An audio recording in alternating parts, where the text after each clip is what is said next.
అంటే ఎంత మేలు దానిలో దాగి ఉన్నదో మనము దానిని గుర్తించాలన్నమాట. అందుకే ఇక్కడ యోబు ముందుగానే నీతిని సంపాదించుకున్నాడు. దేవుడే చెప్పాడు కదా, దేవుడే మొదటి అధ్యాయంలో, యోబు గ్రంథం మొదటి అధ్యాయంలో దేవుడే యోబు గురించి సాక్ష్యం ఇస్తున్నాడు. యోబు నీతిమంతుడు, యథార్థవంతుడు, పాపమును విసర్జించినవాడు, దేవుని యందు భయభక్తులు గలవాడు అని దేవుడే యోబుని గురించి సాక్ష్యం ఇస్తున్నాడు. యోబు కూడా ఆ నీతిని నమ్ముకున్నాడు. ఆ నీతి ఏం చేసింది అతనిని మరలా, అంటే ఒక రకంగా చెప్తే ఒక రకంగా అతను చనిపోయిన వానితో సమానం. ఏమండి, అతడు చనిపోయిన దానితో సమానం. అయితే అతని అతడు నీతిని విడిచిపెట్టలేదు కనుక ఏమైందంటే అతనికి రెండంతల ఆశీర్వాదాన్ని దేవుడిచ్చాడు.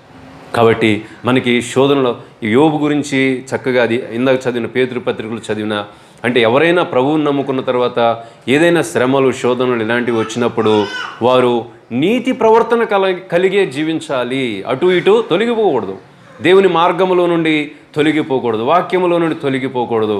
మనము బెదిరిపోయేవారిగా, లేకపోతే భయపడేవారిగా, అవిశ్వాసులుగా, వెనుదీసేవారిగా మనము ఉండకూడదన్నమాట. కాబట్టి సమయం లేదు, ముగించుకుందాం. కాబట్టి మనమందరం కూడా యోబు ఎలాగైతే గట్టిగా పట్టుకున్నాడు, నా ప్రవర్తన అంతటి విషయంలో నా హృదయం నన్ను నిందింపదు. మన హృదయం మన మీద దోషారోపణ చేయకూడదనమాట. మొదటి యోహాను పత్రికలో ఉన్నది, మన హృదయం అంట మన మీద దోషారోపణ చేయని యెడల దేవుడు ఏం చేస్తాడంట, మనం అడిగిన వాటన్నిటిని ఆయన మనకు అనుగ్రహిస్తాడు. 3వ అధ్యాయం మొదటి యోహాను పత్రిక 3వ అధ్యాయము 20వ వచనంలో ఉంటుందన్నమాట. ఏమనంటే మన హృదయము కంటే దేవుడు అధికుడై ఉన్నాడు, సమస్తమును ఎరిగి ఉన్నాడు.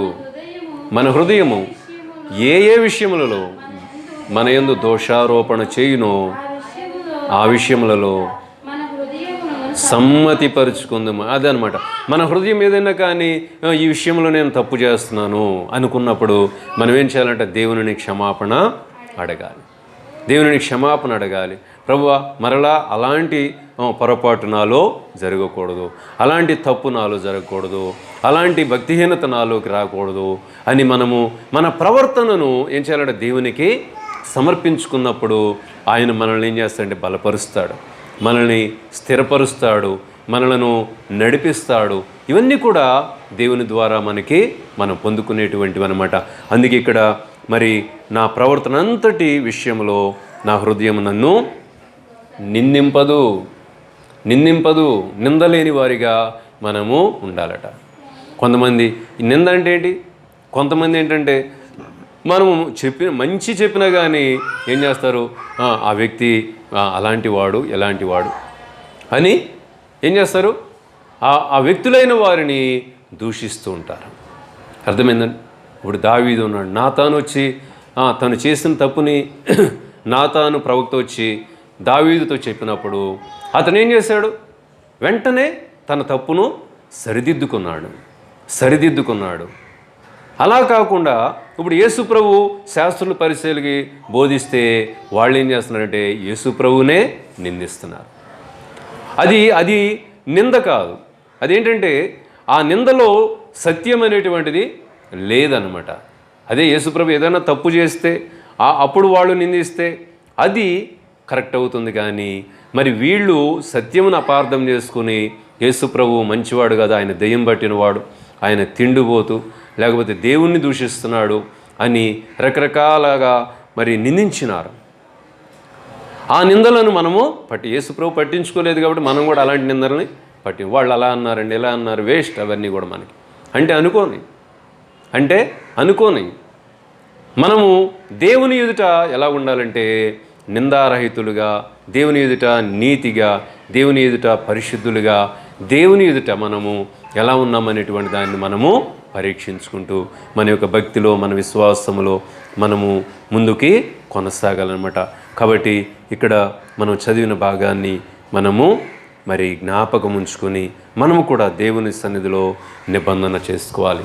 దేవుని కొరకు మరి ఇందాక పౌలు కూడా నిబంధన, బ్రతుకుట క్రీస్తే చావు అయితే నిబంధన, అది ఒక నిబంధన. నిబంధన. చాలామంది ఉన్నారు పరిశుద్ధ గ్రంథంలో, వాళ్ళు కొంతమంది పైకి చెప్పారు నిబంధన, కొంతమంది వారు దేవునికి నిబంధన చేసుకోకుండానే దేవునికి సమర్పించుకున్నటువంటి వారిగా ఉన్నారన్నమాట. కాబట్టి మనమందరమును కూడా అలాగూ మన హృదయంతో మనం చెప్పుకోవాలి. మరి ఇలా ఉండాలి, నేను ఇలా ఉండాలి, అలా ఉండాలి అని మనము దేవునికి నిబంధన చేసుకోవాలి.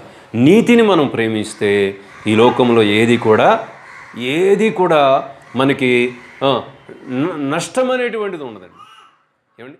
వివేకం, అజ్ఞానం ఎన్నోసార్లు వాళ్ళకి ఆమెకి తెలుసు మారు మనసు పొందమని చెప్పిన వాళ్ళు చాలామంది ఉన్నారు. పెద్దోళ్ళు చెప్పారు కానీ మారు మనసు పొందలేదు.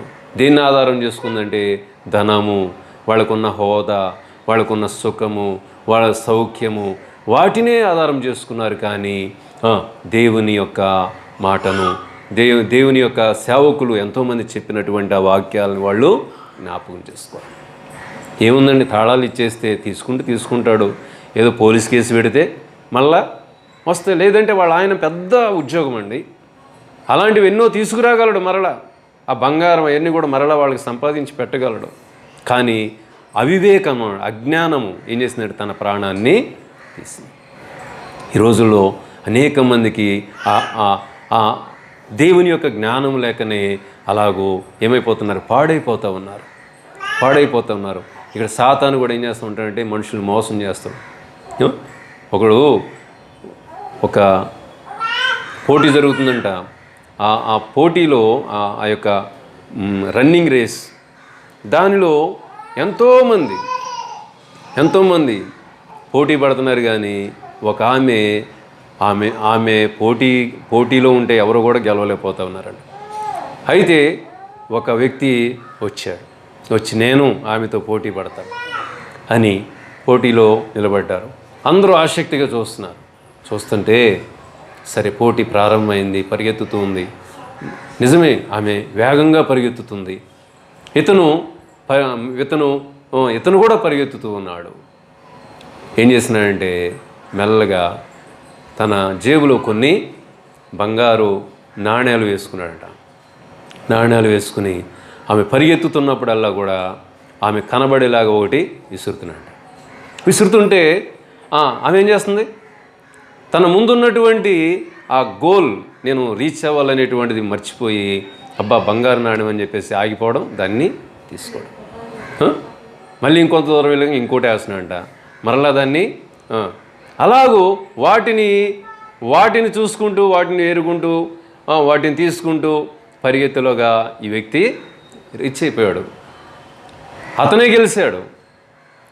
చూడండి, అతనే గెలిచాడు. ఎందుకని అంటే ఆమె యొక్క మనసుని ఏం చేశాడు, ఇతను డైవర్ట్ చేశాడు. అది విలువైనది అనుకున్నది, కానీ దానికంటే ఈ వచ్చే బహుమానము ఇంకా ఎంతో విలువైనటువంటి.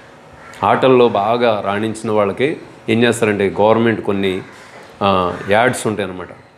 కొన్ని ప్రోడక్ట్స్కి వీళ్ళని తీసుకుంటారు, యాంకర్గా తీసుకున్నప్పుడు మరి వాళ్ళు ఇచ్చే ధనం ఎంతో చాలా, ఇప్పుడు పేరు ఉన్నటువంటి సినిమా యాక్టర్లు కానీ ఏదో ఒక 5 నిమిషాలు నటిస్తే చాలు వాళ్ళకి కొన్ని కోట్ల రూపాయలు ఆ సంస్థలు ఇస్తూ ఉంటాయి.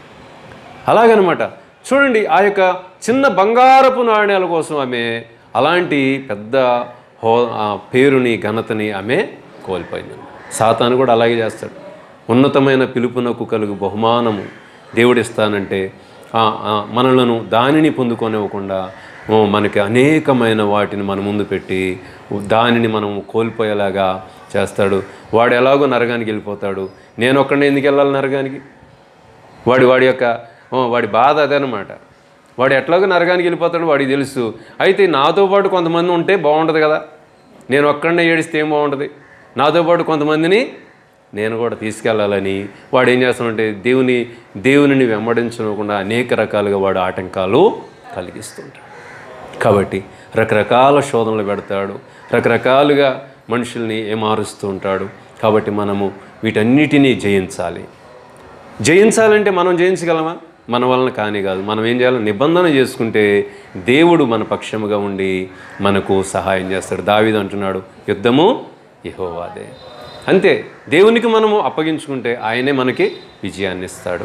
కాబట్టి దేవుడు మనందరినీ కూడా రీతిగా తన యొక్క నిత్య జీవం వైపుకి నడిపిస్తూ ఆయన యొక్క ఆత్మీయమైన ఆనందం, సంతోషం, ఆశీర్వాదం మనందరికి అనుగ్రహించునుగాక. ఆమెన్. ప్రార్థన చేస్తూ